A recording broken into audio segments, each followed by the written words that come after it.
Welcome to our 6th video in the Airway Management series. This video is titled Laryngeal Mask Airway. I am Darlene Hutton from QRS Educational Services. In our previous video, we demonstrated the insertion of the endotracheal tube. There are going to be some circumstances where insertion of an endotracheal tube is challenging and it will not be able to be inserted within that 10-second period of time. What the Heart and Stroke Guidelines recommend as another alternate to an advanced airway is the laryngeal mask airway. Laryngeal mask airways are sized depending on the patient's weight. This one is for somebody who weighs about 50 to 70 kilos, but sizes will vary from a pediatric population to a full-size 100 kilogram patient. Prior to inserting this, you will need to ensure that the top part is well lubricated with a water-soluble solution.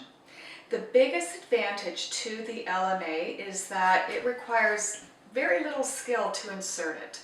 In some communities where the response time for an RT or a physician is greater than 15 minutes, especially on a night shift, nurses are being trained in some community hospitals to be able to insert the LMA. The advantage in its simplicity is the fact that we don't need to use a laryngoscope to visualize the vocal cords. The disadvantage of an LMA is that if your patient is going to be vomiting or at risk of vomiting, this cannot be inserted because it will not prevent from aspiration. So we're going to lubricate the top. There's different ways that people will insert the LMA. Some like to anchor the tongue down with the thumb. Some like to put the LMA in sideways and then rotate it. Some people will put it upside down and then rotate it once it's inside the mouth. This tube is fairly pliable though, so I find that that procedure would be the least of my options. So anchoring the tongue, you insert it with assertion until you meet resistance. If you push too hard, what will happen is you will lodge the tip of the mask down into the esophagus, and you'll basically occlude the mask so you will not be able to insert any air via the ambu bag. So you want to have it so that the tip just meets resistance, and that's where it's kind of lodged gently into the esophagus. There is more air that is required to fill this mask, so you want to have a larger syringe with you. But the secret to inflating any cuff is you want to make sure that this feels like a soft grape. And you will note that the mask will probably come out a little bit.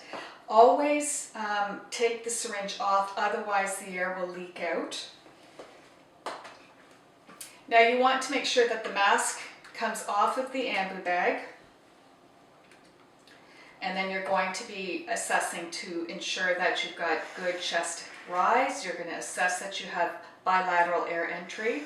So as I was saying, if your cuff goes in too far, let me see if I can do it, you're not going to be able to inflate this at all. So you want to make sure that you assess that you've got equal air entry in both lung fields.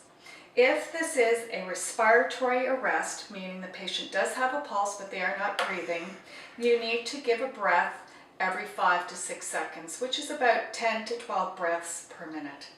If this is a cardiac arrest where you are doing CPR as well as ventilation, then you are now going to be doing continuous compressions, and the person doing the bagging is going to be administering a breath every 6 to 8 seconds, which is about 8 to 10 breaths per minute.